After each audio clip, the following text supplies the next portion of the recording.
Hello everyone, good morning সবাইকে। তো বন্ধুরা, সবাই কেমন আছো? আশা করছি সবাই অনেক ভালো আছো, আর আমিও ভীষণ ভালো আছি। তো আজকে তোমাদের সঙ্গে একটা ব্লগ ভিডিও শেয়ার করছি। তো আজ 12ই এপ্রিল শনিবার। আমাদের এখানে সিংড়ানিতে একটা শিব মন্দির আছে, 200 বছর পুরনো আগের মন্দির। ওখানে আজ শিবের মেলা। ওখানে একটা শিবলিঙ্গ আছে, ভীষণ জাগ্রত। অনেক দূর দূর থেকে মানুষ ওখানে শিবের মাথায় জল ঢালতে আসে। তো আজ আমিও যাব, এই জন্য একটু সকাল সকাল ঘুম থেকে উঠে সব কাজ একটু গুছিয়ে নিচ্ছি। তো বন্ধুরা, তোমরা ব্লগটা পুরো দেখতে থাকো, তোমাদের সঙ্গে আজকের দিনটা কী করবো সবটা শেয়ার করবো। বেডটা তো গুছিয়ে নিলাম, আর মমকে তো জোর করে ঘুম থেকে উঠিয়েছি, ও আবার বেডের উপর গিয়ে শুয়ে পড়েছে। আর এদিকে ওর খেলনা সব সময় সারা ঘরে ছড়িয়ে থাকবে। আমার ওর খেলনা মানে সারা দিনে যে কতবার গোছাতে হয় সেটা কি বলবো তোমাদের। আর বন্ধুরা দেখো, কোথাও যাওয়ার হলে না আমরা আগের থেকেই প্ল্যান করে রাখি, তাড়াতাড়ি উঠতে হবে, আমাদের সব কাজ গোছাতে হবে। তো সকালের কাজটা সেরে নেওয়ার পরে এক কাস্টমার ফোন করলো যে দিদি আমার ব্লাউজটা হয়েছে কিনা। তো তার ব্লাউজটা তো হয়ে গেছে, কিন্তু লটকান বানাতে বাকি ছিল। এদিকে আমি ফার্স্ট কাজগুলো করছি, তার মধ্যে আবার আমার যুদ্ধক্ষেত্রে বসতে হলো। তো ঘুরতে যাও যাই করো, কাজটা তো কমপ্লিট করতে হবে। তো দেখো, লাটকান দুটো রেডি হয়ে গেছে। তো ব্লাউজটা কমপ্লিট করে তো লাটকান দুটো বানানো হয়ে গেছে, কাজটা কমপ্লিট হয়ে গেছে। ভাবলাম চলো স্নানটা পুজোটা সেরে নিই, তারপরে রান্নাটা করে নেব। তো এদিকে আমি স্নান করে নিলাম, মমকেও একটু রেডি করে দিলাম। আর স্নান হয়ে যাওয়া মানে পুজো না দিতে পারলে কোনো কাজই ভালো লাগে না। আর আজকের দিনটা এত ভালো, স্নান যখন সকাল সকাল করে নিয়েছি, পুজোটাও সকাল সকাল সেরে ফেলি, আর শিবের মাথায় জলটা ঢেলে ফেলি সকাল সকাল। তো ওই জন্য পুজোটা আগে সেরে নিলাম।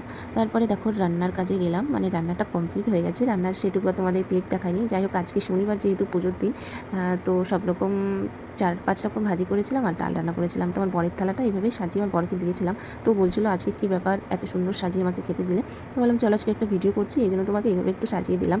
তো চলো, খাওয়া দাওয়া কমপ্লিট করে তারপরে দেখো মেলায় যাওয়ার জন্য রেডি হয়ে গেছি। এই যে আমরা বেরিয়ে পড়েছি, আর তখন বাজে 2-2:30 এরকমই বাজে টাইমটা। তো আমার বর যেহেতু দোকানে আসবে, এই জন্য একটু ফার্স্ট বেরোতে হয়েছিল। আর জল ঢালাটা কিন্তু শুরু হয়ে যায় 9টা থেকে। তো তখন আমরা এসে দেখছি যে জল ঢালা কমপ্লিট, আর সেই শিবলিঙ্গ ঠাকুরটা দেখো এই মন্দিরে থাকে। তো ঠাকুরটা নিয়ে বেরিয়ে পড়েছে, গ্রামের সব বাড়িতে ঘুরবে। তো সবাই দেখো দূর দূর থেকে চলে এসছে দেখবে বলে। এই যে সামনে যে বিলটা পুকুরটা দেখতে পাচ্ছ, এখানে শিবলিঙ্গটাকে ডুবিয়ে রাখে। তারপরে অনেক সন্ন্যাসীরা আবার ওখান থেকে খুঁজে বের করে মন্দিরে নিয়ে যায়, বাজিতপুর মন্দিরে, যেখানে 1 সপ্তাহ মেলা হয়, সেই মন্দিরে নিয়ে রাখা হয়। তো এখন আমাদের ওয়েট করতে হবে অনেক সময়, শিবলিঙ্গটা আসবে যত সময় তত সময় আমাদের এখানে ওয়েট করতে হবে। তাই ভাবছিলাম চলো একটু ঘুরে ঘুরে তোমাদের দেখাই, আর এখানে যে মেলাটা হয় সেখানে মেলাটা গিয়ে আমরা একটু ঘুরে দেখাই তোমাদের। তো দেখছি এখানে অনেক সন্ন্যাসীরা ছিল, তারা নাচ করছে। তারপরে মম বলল, মম আমি একটা আইসক্রিম খাবো। তো ওকে একটা আইসক্রিম কিনে দিলাম, আর আমরা একটু বেরিয়ে পড়লাম মেলার মধ্যে।